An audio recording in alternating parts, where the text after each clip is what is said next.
ठीक। पिछली वीडियो में मैंने रेजिस्टेंस के बारे में बता दिया था। देखो, जो रेजिस्टेंस की वो डिफिनीसन बताई है, तो रेजिस्टेंस की एक और डिफिनीसन हो सकती है।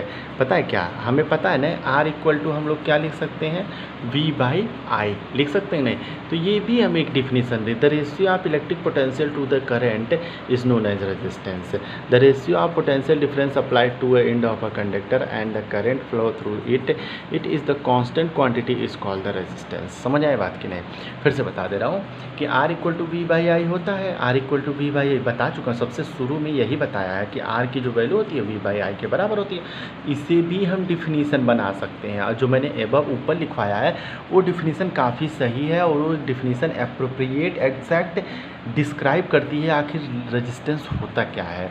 और ये तो मैथमेटिकल है कि रेजिस्टेंस जो होता है, the ratio of electric potential to the current is known as resistance. ठीक है, तो इसको इस तरीके से लिखेंगे, the ratio of potential difference applied between the end of a conductor and the current flow through it is the constant quantity is called the resistance. या लिख लो, इट इज़ द रेजिस्टेंस। समझ आए बात की नहीं? देखो, रेजिस्टेंस को R से रिप्रेजेंट करते हैं, पता होगा सबको। SI unit, SI unit of resistance is ohm. क्या होता है? ओम होता है। क्या होता है? ओम। ओम।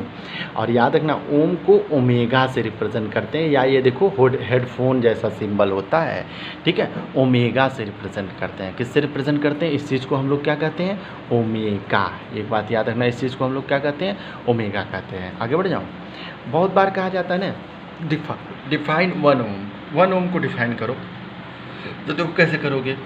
1 ओम, ये 1 ओम है, 10 ओम नहीं है। 1 ओम, ठीक है।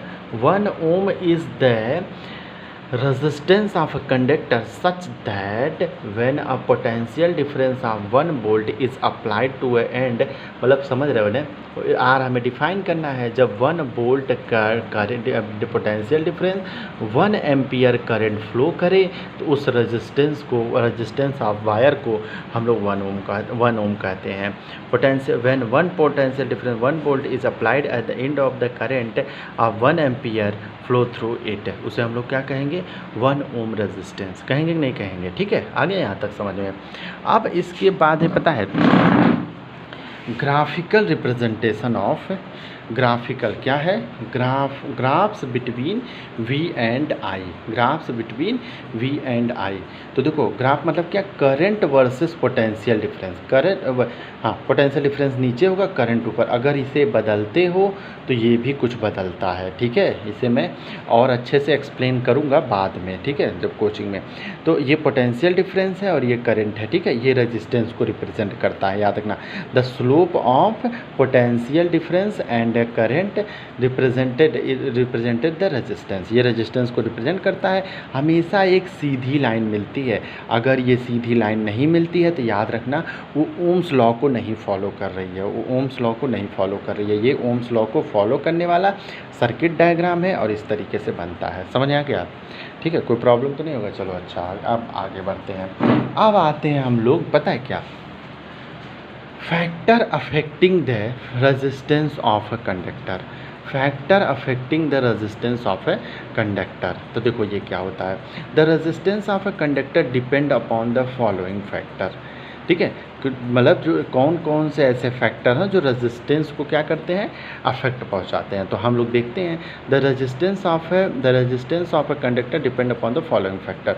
सबसे पहला, the resistance of a conductor is directly proportional to its length. जो resistance of a conductor is directly proportional to in length, R is directly proportional to L।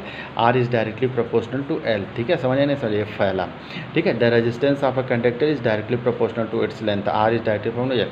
कोई प्रॉब्लम? ये पहला हम लोग मान लेंगे।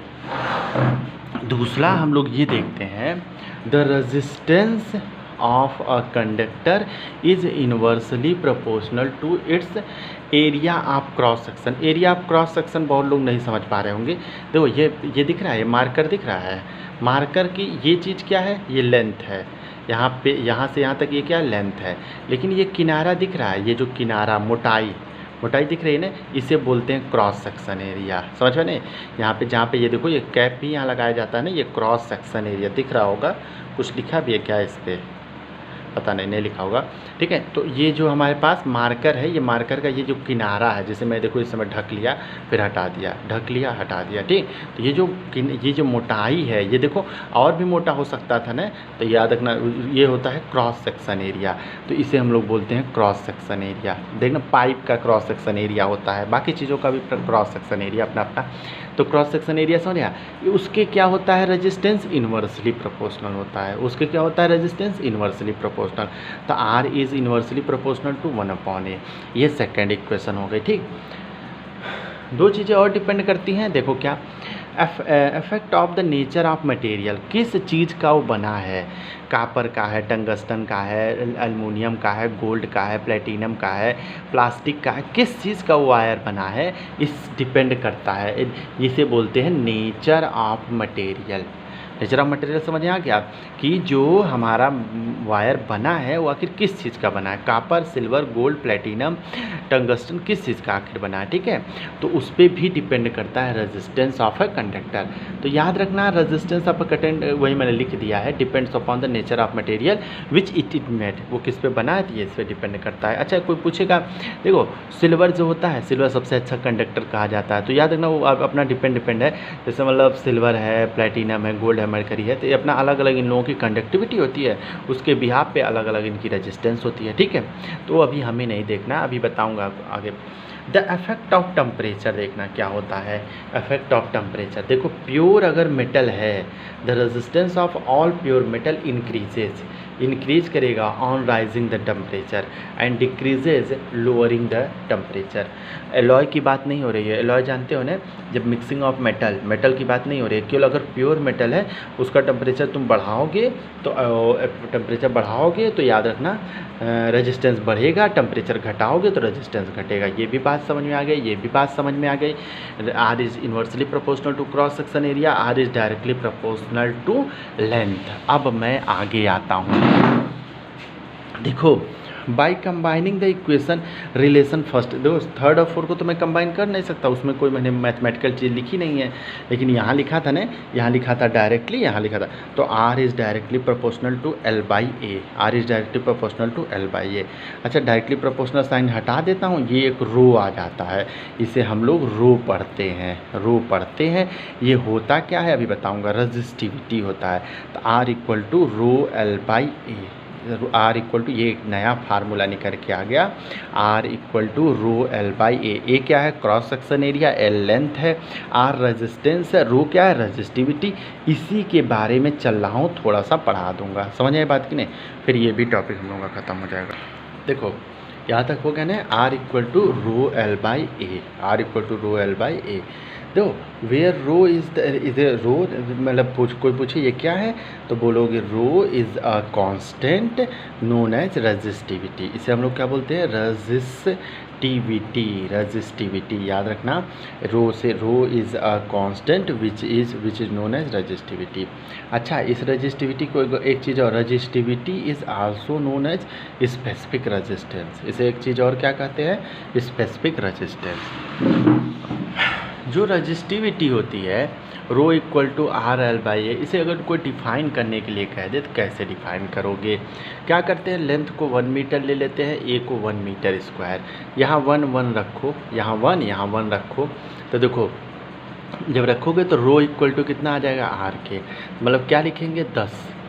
Resistivity of a substance is numerically equal to, ये नहीं लिखेंगे, resistivity of a substance is numerically equal to resistance of a wire which is 1 metre long and 1 metre square in cross section area. क्या कह सकते हैं हम लोग, cross section या क्रॉस सेक्शन एरिया। नहीं समझ में आया, resistivity of a substance is numerically equal to the resistance of a wire, मतलब किसी भी मेटल या वायर की रेजिस्टेंस के बराबर होती है अगर उसकी लेंथ 1 मीटर हो और जो उसका क्रॉस सेक्शन एरिया हो 1 मीटर स्क्वायर हो। बात समझ आ गई। उसके बाद the SI unit of resistivity is ohm metre होता है। क्या होता है, ओम मीटर। चलो हम इसको दिखा दे रहे हैं कैसे। अच्छा ये बताओ, यहाँ पे यहीं पे देख लेना, ठीक है। ओम है, इसका बताओ, इसका क्या होता है ओम, इसका मैंने एरिया का क्या बताया था मीटर स्क्वायर, और लेंथ का क्या होता है मीटर, ये इससे कट गया तो ओम मीटर, समझ आई बात कि नहीं। तो ओम मीटर होता है। Resistivity the SI unit of resistivity is ohm metre. ठीक, बस बाकी अगले